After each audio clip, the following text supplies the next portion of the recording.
Okay, so I'm gonna make this as quick as humanly possible.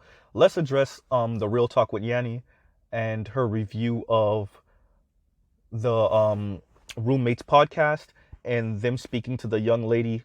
Um, so Yanni made a couple of comments about the lack of discipline. When you don't have your money together, it shows a lack of discipline. Okay, so that sounds nice, but it doesn't fit into what America actually is, right?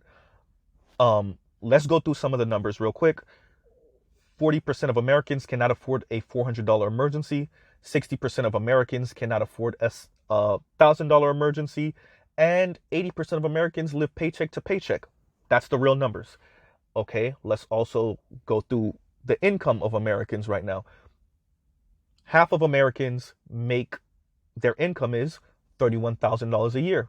Once again, half of Americans make $31,000 a year or less, Um, Only one third of Americans make $50,000 a year or more, and about 10% of Americans make $100,000 a year or more. Real finances, real numbers. Also, when it comes to men specifically, half of American men, not just black men, make about $38,000 a year or less.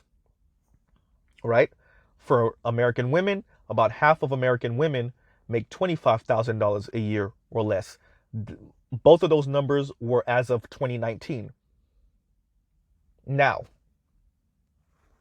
when we speak and we make these comments, these very exaggerated comments, they sound nice until we start doing the numbers. When we start doing the numbers, that's when it becomes more clear what we're advocating for, what we're asking for, what we're telling the world we want and need, and what we expect. It puts those type of things into context, right? Now, let's go through the marriage rate according to the American Enterprise Institute.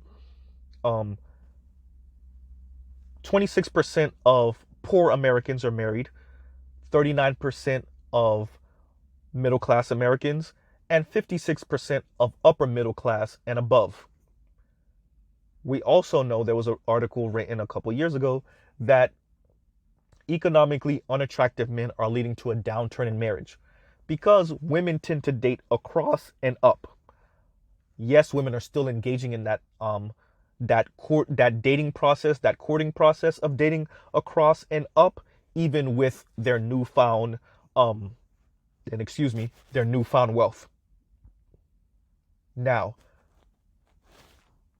that dating across and up and that economically unattractive men are leading to a downturn in marriage. That's a conversation we're having more recently.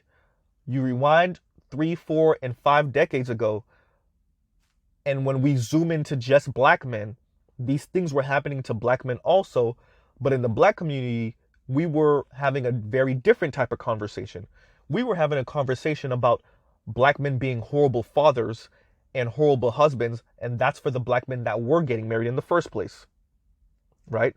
Now that it's happening to non-black men, now we're talking about economics and finances and the system being rigged. And what's troubling is that black people were allowing non-black people to use these talking points also. And quite frankly, black people are still using these talking points and are allowing non-black people to use these talking points as a way to insult, demean, and just denigrate black men, right? Under the guise of constructive criticism, tough love, keeping it real, and telling one's truth. These type of things sound nice again. These type of weird moral suasion, respectability, ways of framing the conversation between black men and black women, but it doesn't actually work for black people, right? When you start getting into the numbers, that's when we have to have an adult conversation, not a conversation about our wants, but what actually is happening on the planet, what's happening in the West, what's happening in America, right? In your state, in your county, in your city. This is something that many of us struggle to deal with because we would much rather have the conversation about leveling up, about swirling, about divesting, You know, even the swirling and divesting conversation, how does that work when you take into account that half of American men, not just black men, half of American men make $39,000, $38,000 a year or less? Remember, black people only make up 14 to 12% of this nation's population. Black men specifically make up about 6.1%. You know, so the numbers just don't add up for women writ large, black women specifically, right? This is what it really is. And I would love to have a conversation with women, black women specifically, about how do we remedy this weird gender war between black men and black women as adults without raging at each other. Because quite frankly, that's what we've been engaging in for the past couple decades. Is just raging at each other because we're not getting what we want, because we're not getting who we want. Meanwhile, nobody's looking at the numbers. Nobody's looking at the fact that the median house in America right now in 2021 is selling for $341,000. If you put down the recommended 20%, you're looking at $68,000. So pretty much $70,000. Black people, even if you wanted to put down 10%, you're still looking at $34,000, $35,000. How many of you have that? And excuse my background, I am in the car right now. Especially when you take into account many Americans are trying to finance cars for 7 and 8 years that cost $30,000, $35,000. Right? But yet you're supposed to put that down on a house. This is the reality of what y'all live in. Not what you see on TV, not what you see on social media, not what your imagination is telling you need to do to keep up with the Joneses. This is not about leveling up, or getting the bag. This is the reality. Right? So I'm using Yanie to have a larger conversation about how people are actually living. Right? This is not about aspirationalism or striverism. This is what people are actually living, how they're actually living. Right? Millennials are set to be the poorest generation in a long time. Millennials are waiting for the $68 trillion wealth transfer from their parents. And when I say millennials waiting for 68 trillion, think white. Right? Think white. And the entire system, by the way, y'all, is a pyramid scheme. Inequality is built in. And you would think that black people understand that, right? You would think black people understand that and talk like they understand that and speak like they understand that. But we're not. Black people speak like y'all got reparations yesterday and black men blew it. And that's why the black community is poor. Black men took their reparations money and blew it on Jordans and big rims. That's how we're speaking.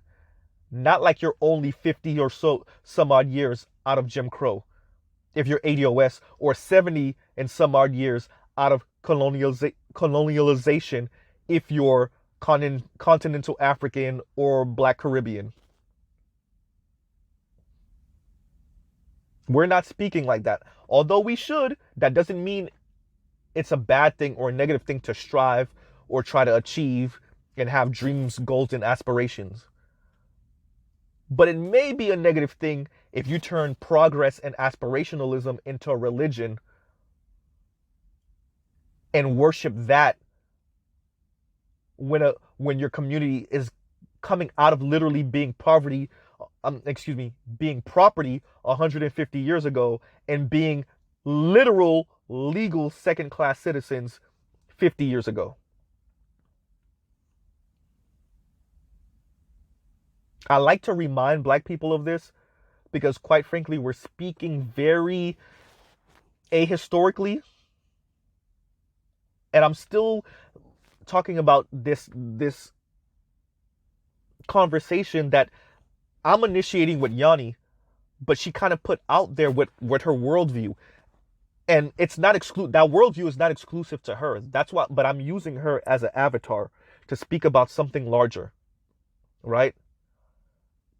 Something that the black community is engaging in that I think is very detrimental, right? But I'll leave it right there. Y'all like, share, and subscribe. I definitely want to hear from the young men that are dating women that think like that. What's your experience? And also from the young women that think like this, how does this work for the masses of women, or for a critical mass of women, black women specifically, right? How does this work?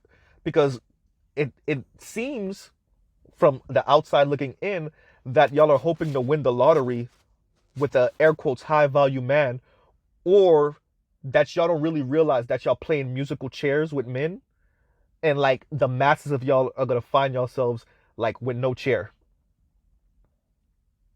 you know. And that could be me being biased as a straight black man. I can fully admit that. But even if you decide to divest or swirl, the numbers still don't work in your favor if average, normal, and regular are a pejorative. And we've been speaking like that in the black community for some time now. I think the internet and social media have just really exposed that. And it's exposed it and exaggerated it. So I'll end it right there. Y'all let me know what y'all think. Share this video. Let's have a conversation as adults. And I'll end it right there.